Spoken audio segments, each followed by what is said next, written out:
আসসালামু আলাইকুম প্রিয় দর্শক, আপনাদের সকলকে আমন্ত্রণ জানাচ্ছি। গতকালকে হঠাৎ করে তারেক রহমানের যে বাসভবন এরিয়া আছে অর্থাৎ গুলশান, ওনার বাড়ির আশেপাশে যে এরিয়াগুলো আছে খুবই নজরদারিতে আছে। তো সেখান থেকে দুইজনকে আটক করেছে পুলিশ এবং সিএসএফ অর্থাৎ চেয়ারপারসন সিকিউরিটি ফোর্স।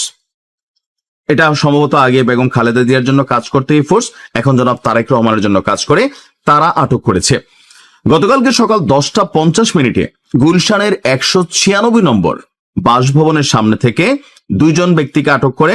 এর মধ্যে একজনের নাম হচ্ছে রুহুল আমিন, বয়স হচ্ছে 46 বছর।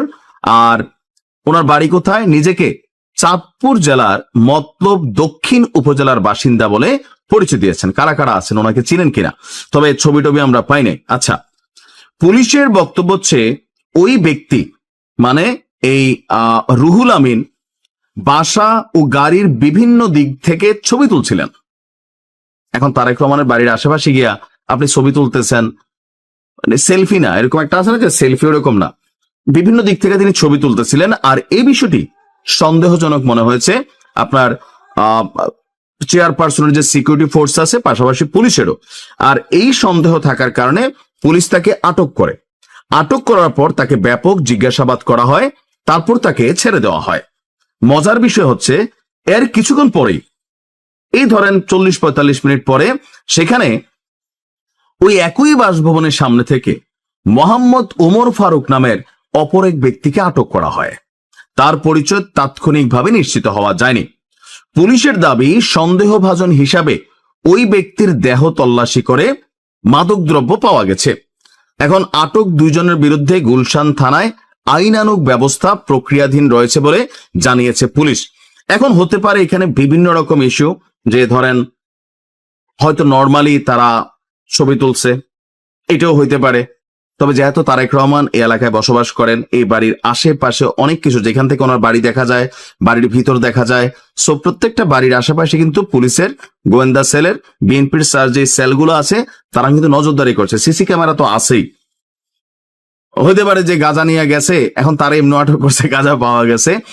আবার হতে পারে কোনো মোটিভ থাকতেই পারে, কারণ বাংলাদেশে রাষ্ট্রপ্রধানদের পরিণতি এমনই হয়েছে, বা বিভিন্ন সময় যে হাদি বা আরো অনেক কিছু ঘটতেছে এই দেশে। সো কোনো কোনো ছোট জিনিসকে কিন্তু হালকা নেওয়ার সুযোগ নাই।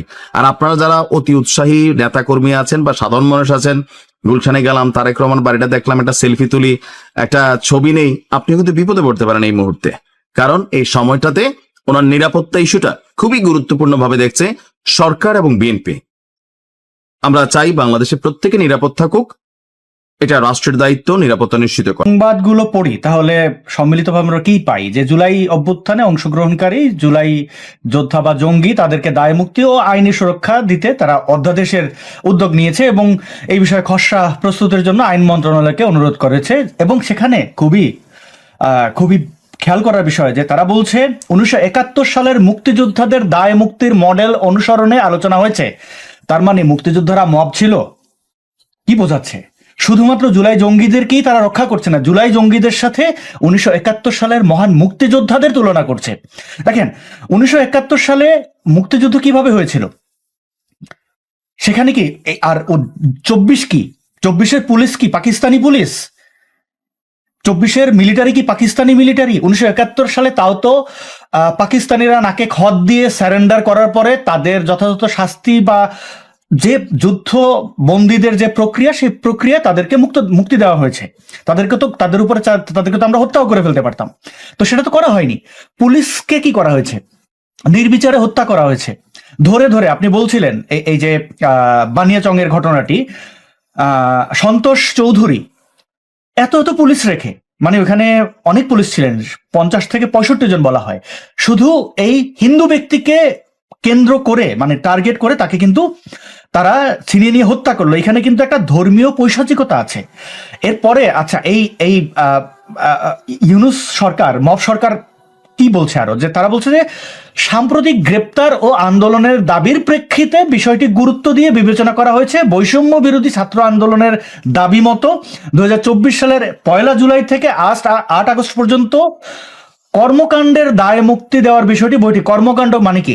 কর্মকাণ্ড কি আমরা তো জানি, এই যে যত ধরনের খুন খারাপি যা কিছু করেছে, লুটপাট, ভাঙচুর, অগ্নিসংযোগ, সব কিছুর দায় মুক্তি দেওয়া হবে কাদেরকে? বৈষম্য বিরোধী ছাত্র আন্দোলন তথা এই জুলাই সন্ত্রাসীদেরকে। এরপরে বলা হচ্ছে যে ইনকিলাব মঞ্চের আহ্বায়ক এই যে শরীফ উসমান হাদি হত্যা মামলা অভিযোগপত্র দাখিলের ঘোষণা দেওয়া হয়েছে এবং মামলাটিকে সর্বোচ্চ গুরুত্ব দেওয়ার কথা জানানো হয়েছে। পাশাপাশি সাম্প্রদায়িক সম্প্রীতি সুরক্ষা, গুজব প্রতিরোধ, সীমান্ত নিরাপত্তা ও আইন শৃঙ্খলা পরিস্থিতি নিয়ে আলোচনা হয়েছে। তিনটি জিনিস খেয়াল করেন: সাম্প্রদায়িক সম্প্রীতি রক্ষা, গুজব প্রতিরোধ, সীমান্ত নিরাপত্তা ও আইন শৃঙ্খলা পরিস্থিতি নিয়ে। এখানে দেখুন তাদের বদমাশিটা। সাম্প্রদায়িক সম্প্রীতি মানে কি? মানে তারা বলতে চাইছে না যে হিন্দুদের উপরে যে গণহত্যা চলছে এটা তারা বলবে না, এটাকে বলছে তারা সাম্প্রদায়িক সম্প্রীতি বিনষ্ট হয়েছে। মনে হচ্ছে যে একজন হিন্দু ব্যক্তি একজন মুসলমানকে সে কাতুকুতু দিয়েছে, সে তাকে জাপটে ধরে একটা আছাড় দিয়েছে। এই জিনিসটা আসলে ঠিক না। তারপরে গুজবের কথা, গুজব কারা ছড়ায়? এই ইউনুসের প্রেস উইং যে পরিমাণ গুজব ছড়িয়েছে, বাংলাদেশের স্বাধীনতা পরবর্তী এইরকম গুজব আর কেউ ছড়ায় নাই। উদাহরণ লাগবে, কতগুলো বলবো। এরপরে হচ্ছে তারা বলছে আরো কি কি, মানে এই পুরো বিষয়টাই হচ্ছে যে এক ধরনের চক্রান্ত, প্রতারণা। আমি যদি সাম্প্রদায়িক সম্প্রীতি জিনিসটি ধরি, কয়েকটি ছবি আমি দেখাই, সুলতান আপা যদি আপনি আমাকে অ্যালাউ করেন। হ্যাঁ, এটা তো পরাজিত অপশক্তি। 1971-এ তারা যেভাবে এই রাজাকার আলবদর আল শামস এবং এই যে জামাতি ইসলাম গ্যাং, এরা আসলে নামে বেনামে অনেকগুলো শাখা। তো তারা তো 1971-এর গ্লানি এখনো বয়ে বেড়াচ্ছে এবং সেটাকে ধামাচাপা দেওয়ার জন্য প্রথমে কি করলো? তারা বললো যে জুলাই আর মানে 24-71-এর ঊর্ধ্বে। তারপরে বললো 24-71 সমান সমান। তারপরে বললো 24 আলাদা, 71 আলাদা।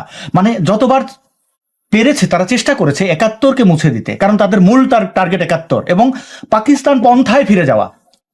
একটা জাতিগোষ্ঠী কত বড় নির্লজ্জ হলে পরে একটা পরাজিত অপশক্তি সেই পাকিস্তান নাকে খত দিয়ে আমাদের কাছে স্যারেন্ডার করে পালিয়ে গেছে। মানে তারা যুদ্ধ মানে আর করব না, মাপ চাই, জীবন নিয়ে তারা তাদের দেশে গেছে। এবং 1971 থেকে আজকের দিন পর্যন্ত আমাদের 1 টাকার সাথে তাদের টাকার পাল্লা দিলে তাদের রুপি 2 টাকার উপরে চলে যাচ্ছে। এরা মানে ধ্বংসের দিকে। পাকিস্তান ধ্বংসের একটা উদাহরণ, ভিক্ষুকের জাতি হিসাবে পরিচিত আন্তর্জাতিকভাবে। বিভিন্ন দেশ, আরবের দেশগুলোই সো কল সেই 57টা মুসলিম দেশ, তারা অনুরোধ করে পাকিস্তানে, ভাই মাপ চাই, ভাই ভিক্ষুক পাঠাইস না। এখন যদি পাকিস্তানের ইকোনমি আমাদের চেয়ে বেশি হওয়ার দরকার নেই, সমান সমান থাকতো, তাহলে পরে এই যে পূর্ব পাকিস্তান মানে পূর্ব বাংলার যারা রয়েছে, তারা তো বাংলাদেশ বলে না, পূর্ব বাংলা বলে, তো তারা তাদের বক্তব্য কি? তারা চায় যে আচ্ছা ঠিক আছে আমরা পাকিস্তানের সাথে মিলে যাব, এরকম প্রকাশ্য তারা ব্যানার ফেস্টুন নিয়ে রাস্তায় নামতো। ভারতের ইকোনমির মতো যদি পাকিস্তান হতো তাহলে তো কোনো কথাই থাকতো না যে তারা এক কথায় বলতো যে আমরা পাকিস্তানে ফিরে যাব, পাকিস্তানের সাথে কোয়ালিশন করব, আমরা হাম এক হে, হাম উদার ইধার এক হে, এরকম কথাবার্তা বলতো। তারা প্রকাশ্যে বলতো যে আজকে থেকে আসলে বাংলা টাংলা কিছু না, আমরা উর্দুতে কথা বলবো। তো সেই বিষয়টা পারছে না, কারণ পাকিস্তান তলানিতে গেছে। আমাদেরকে নিয়ে ডোবার কথা ছিল, মহান নেতা বঙ্গবন্ধুর কারণে আমরা সেই যাত্রায় রক্ষা পেয়েছি। মানে এই 1971 আমাদের শুধু মুক্তিরই সনদ নয়, এটা আমাদের সার্বিকভাবেই আমাদের সাহায্য করেছে। এখন পরাজিত শক্তি সবসময় পরাজয়কে নিয়েই তারা আঁকড়ে থাকতে চায়। তারা চাইছে এখন এটাকে পাকিস্তান কোনোভাবে করতে, এবং সেই স্টাইলে সবকিছুতেই প্রমাণ করছে যে তারা সেদিকে যাচ্ছে। এবং ইউনুস শাহী তাদের মানে দেখেন বন্ধুগুলো কিন্তু একদম মিলে যাচ্ছে। 1971-এ আমাদের শত্রু কারা ছিল, বন্ধু কারা ছিল? চীন আমেরিকার ভূমিকা কি ছিল? তো ওরা বঙ্গবন্ধু হত্যা পরবর্তী কবে আমাদের বাংলাদেশে উন্নতি চেয়েছে? পাকিস্তানকে খয়রাত দেওয়ার মধ্যে সবচেয়ে বড় দেশ কোনটি? কোন দেশ পাকিস্তানকে সবচেয়ে বেশি অর্থ সাহায্য তথা খয়রাত দেয় আর কি? হ্যাঁ, এটা বিশ্ব ব্যাংকের থ্রুতে হোক, যে কোনো ভাবে হোক, এটা সেটা হচ্ছে আমেরিকা।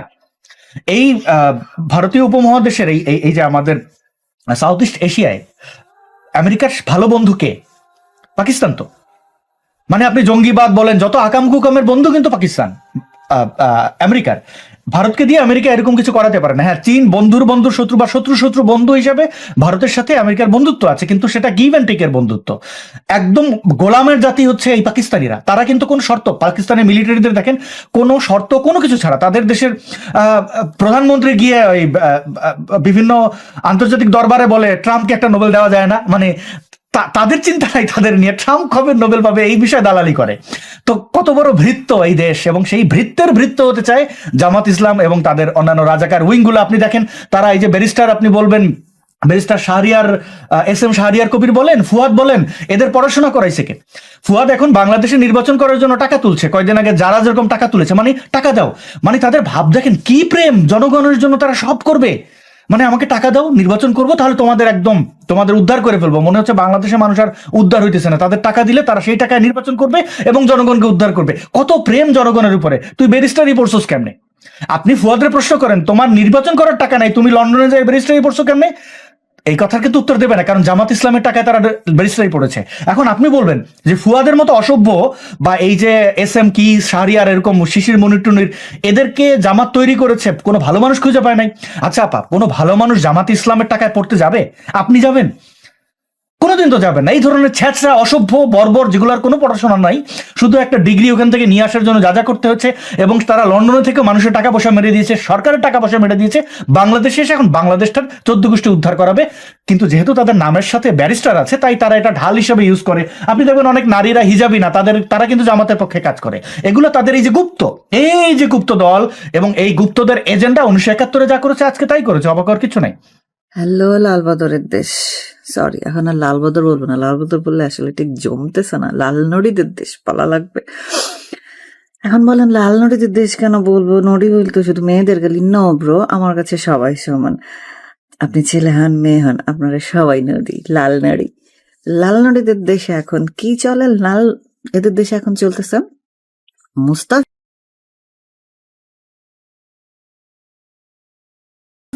কেন IPL খেলতে দেওয়া হবে না, সেই জন্য আমরা IPL বয়কট করবো।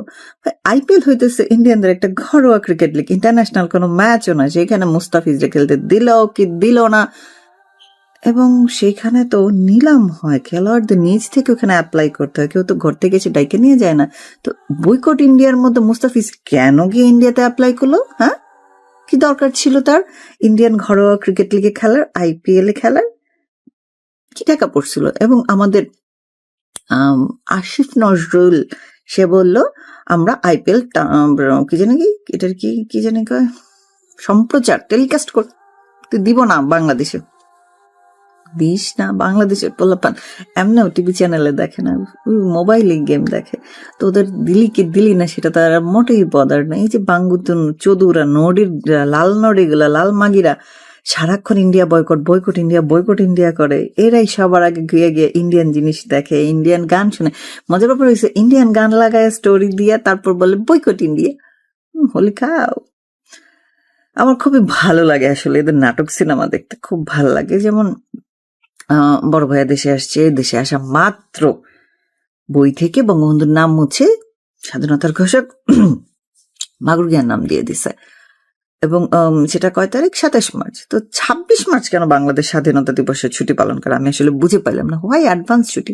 এটা আমার ছোটবেলা থেকে প্রশ্ন, যখন 2001 থেকে 6 পর্যন্ত বিএনপি শাসনামল ছিল তখন থেকে আমার কোশ্চেন, মাগুর গিয়ে যদি 27 মার্চই ঘোষণা দিয়ে থাকে, হোয়াই 26 মার্চ ছুটি? 27 তারিখ ছুটি দিয়ে দেয়, কেন এটা দিচ্ছে না? জীবনে তাদের ক্ষমতা তো পাইছে, 27 মার্চ ছুটি দিয়ে দেয়।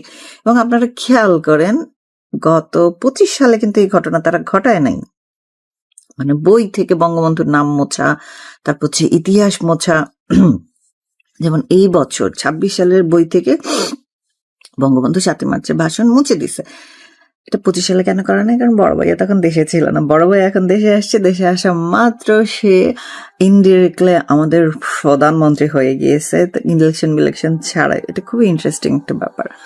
সে যেখানেই যাচ্ছে আর্মিরা তাকে প্রোটোকল দিচ্ছে, মানে কি হিসেবে প্রোটোকল দিচ্ছে আই ডোন্ট নো, তার কোয়ালিটিটা কি? বিরোধী দল, সরকারি দল, প্রধানমন্ত্রী, হু নোজ, কোন প্রোটোকল, মানে সে কি হিসেবে প্রোটোকলটা পায় বা ডিজার্ভ করতেছে, আমি এটাই বুঝলাম না। এটার কোনো ব্যাখ্যা কারো কাছে নাই। কিন্তু দেখেন, জাতির জনক, জাতির পিতা যেটাকে বলে, সেই লোকের ফ্যামিলি মেম্বারদের জন্য কোনো প্রোটোকল থাকা যাবে না। সেই লোকের বাড়ি যখন ভেঙে ফেলা হয়েছে তখনই বড় ভাইয়া কোনো কথা বলে না। আজকে সে মুক্তিযুদ্ধ নিয়ে খুব বয়ান দিচ্ছে, আমাদের দেশে 71 ছাড়া কিছু হবে না, হ্যান ত্যান। আমি অবাক হয়ে গেলাম, কারণ এই ভাইয়ার কাক্কুদল ছাত্র দলের কি জানি নয়নরা স্লোগান দিয়েছিল 2025 সালের 5ই ফেব্রুয়ারি, আমি ভুলি নাই।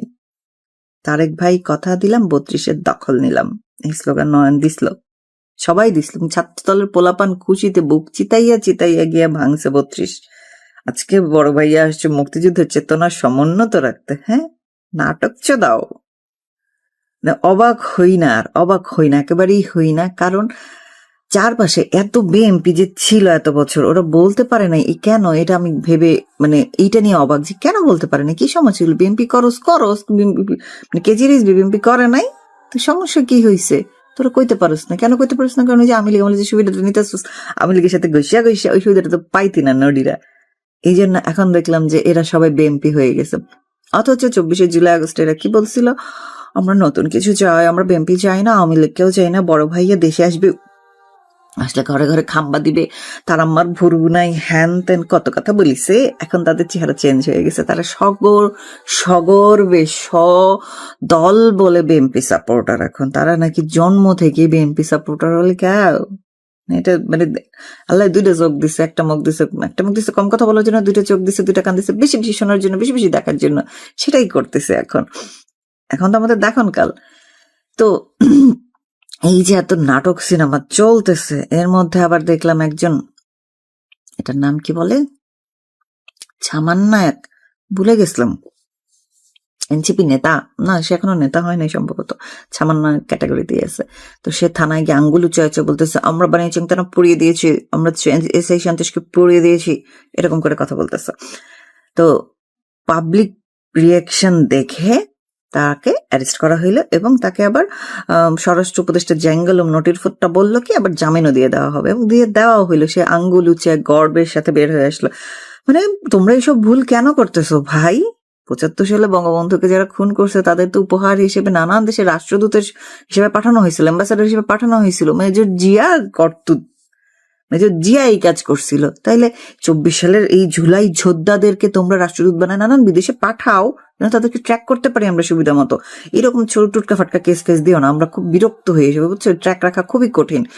বড় বড় রাষ্ট্রদূত বানায় বিদেশ পাঠাও, বড় বড় গিফট দিয়ে বিদেশ পাঠাও, আমরা সহজে খুঁজে নিতে পারবো।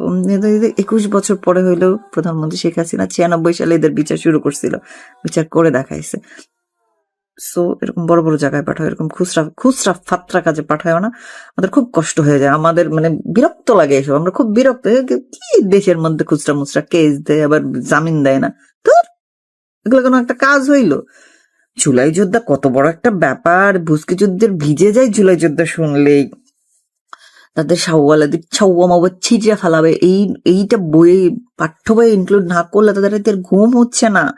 যে শাহবাগে জাদাকারের ফাঁসি যাওয়ার জন্য আমাদেরকে বলা হইতো যে শাহবাগেরা গোসল করে না, এরা এখানে এক লাগে বেড়াবেড়ি থাকে। তো সেই শাহবাগে লক্ষ্য করো, হিস্ট্রি রিপিটস ইটসেলফ, সেই শাহবাগে হাদি চত্বর নাম দিয়ে এরা মুখে হিজাব লাগাইয়া কপালে পতাকার ফেট্টি বাইন দেয় না, বইবে চিল্লাই সাউমত ছিঁড়া ফেলাইতে হবে। What a circus! মানে এইসব স্লোগান তোমাদের খুব ভালো লাগে। আমাদের পলিটিক্যাল কালচারের যে পুনমারাটা দিয়েছে, সেই পুনমারা তোমাদের খুব ভালো লাগছে। যতদিন পলিটিক্স মনে করো নর্মাল ভদ্র মানুষদের মধ্যে ছিল, সেটা তোমাদের ভালো লাগে না। যে লাদি, তারপর কি জানি বলে যারা, এদের মতো ফকিন্নি চন্দ্র আসছে। এখন বলো জারাপিকে কেন ফকিন্নি বললাম? কেন জারাপি মানে লন্ডনে যে পড়তে আসছে, সে নাকি এখন টাকা নাই, ভিক্ষা কইরা সে ইয়ে করবে, ইলেকশন করবে। তারপর ব্যারিস্টার ফুয়াদ, ব্যারিস্টারই পড়তে লন্ডন আসতে পারে, কিন্তু তার ইলেকশন করার করে টাকা নাই। তাই ফকিন্নি চোদ্দ টাকা দিয়ে ইলেকশন করা, নিজেদের পকেটে দাও, তোমরা এটাই ডিজার্ভ করো। কারণ তোমরা নতুন ব্যবস্থা চাইছিলা, নয়া ভণ্ডবস্তু চাইছিলা, এই জন্য নয়া ভণ্ডগুলো তোমাদের কপালে জুটে গিয়েছে। আর এক একজনের টাকার যে কি বাহার ভাই রে ভাই, এক একজনের টাকার হিসাব দেখে তো আমি উল্টে পড়ে যাইতেছি গা। মানে কি জানি বলে, এই যে গোলাম মাওলা রনি, সে বলতেছে, তার কথাই মজা পাইছি খুব, 10 লাখ টাকার বাসায় থাকে তো বা মান্থলি ইনকাম হয়েছে 1 লাখ টাকা। মানে সিরিয়াসলি এটা কি খায় মানুষজনকে, কি বোঝায়? আজকের যুগে এসে মানুষজনের সাথে যে নাটকটা করে, কেন করে বুঝি না। মানুষজন ধৈর্য ফেলে, এদের আসলে কোনো লজ্জাও নাই। কারণ এরা ওই যে আমি খেয়ে তুমি খেয়ে রাজাকার যেদিন বলতে পারছে, যেদিন এরা এটা বলে ফেলছে, ওই দিনই ওদের সবকিছু চেঞ্জ হয়ে গেছে। নতুন করে কোনো লজ্জা শরম এদের নাই, এদের একটারও বাপ মা নাই, ফ্যামিলি নাই। উঠতে আসছে তো ছোট লোকের মানে বস্তি থেকে, ছোট লোক ফ্যামিলির রক্ত হইলে এরকমই হয়। এখন বলবো শ্রেণী বিভাজন করছি, অবশ্যই শ্রেণী বিভাজন করছি। এলিট ইজ এলিট, বস্তি ইজ বস্তি। ফকিন্নিরা ফকিন্নি থেকে যায়, বস্তিরা বস্তিই থেকে যায়। এলিটদের আচার আচরণে এলিটিজম প্রকাশ পায়, এটা বুঝতে হবে। বুঝো নাই? এই যে দেখো রুমিন ফারহানাকে তোমাদের গিয়ে দিল না, বাইয়া নমিনেশন দিল না, কেন দিল না? রুমিন ফারহানা গত 17 বছর যে ইয়েটা করছে, এটার কি বল, প্রতিবাদটা করছে, বিএনপি হিসাবে যে গলা ফাটাইয়া চলছে, তার উপহার স্বরূপ বড় ভাইয়া তাকে নমিনেশন দেয় নাই। ওয়াও, কি মজা, কি মজা। রুমিন ফারহানা আবার স্বতন্ত্র ইলেকশন করবে, করে আবার বিএনপিতেই জয়েন করবে, এটার ভাবার কোনো কারণ নেই যে বড় ভাইয়া নমিনেশন দেয় নাই দেখে আওয়ামী লীগে চলে, আওয়ামী লীগ তাদেরকে নিবে না। এবং সবচেয়ে মজার ব্যাপার হয়েছে, দুনিয়ার যে যাই কিছু বলুক, আওয়ামী লীগকে হইতে হবে বড় ছেলের মতো, যে সবকিছু সহ্য করবে, সবকিছু করে যাবে, সবকিছু জার করে দিয়ে যাবে, কিন্তু মুখ ফুটে কিছু বলতে পারবে না। ভাই ওই দিন বাগে গাইছে, মেলার দিন আওয়ামী লীগের এই সুশীল ইমেজের আর কোনো দরকার নেই। আওয়ামী লীগ সুশীলতা চদাইয়া চদাইয়া গত সারাটা জীবন যা যা ফোন মারা খাইছে, নতুন করে আর খাওয়ার কিছু বাকি নেই। এখন থেকে ঢিল মারলে পাটকেল খাইতে হবে, এটাই হওয়া উচিত আওয়ামী লীগের রুলস, মোটো। কারণ ছাড় দিতে দিতে এই রাজাকারের বাচ্চারা আজকে 32 ভেঙে দিছে, এবং তারা বলতেছে এখন তারা দেশ রক্ষা করবে। তো এই যে দেশ রক্ষার কথায় মনে আসলো ভেনেজুয়েলার কথা। ভেনেজুয়েলা নিয়ে মাঙ্গের পুতাইনরা কান্দাকাটি করতেছে, কিন্তু বাংলাদেশের বেলায় তাদের নুনুসকেই 50 বছর চাই, আমৃত্যু চাই। কারণ সিলিন্ডার গ্যাস এখন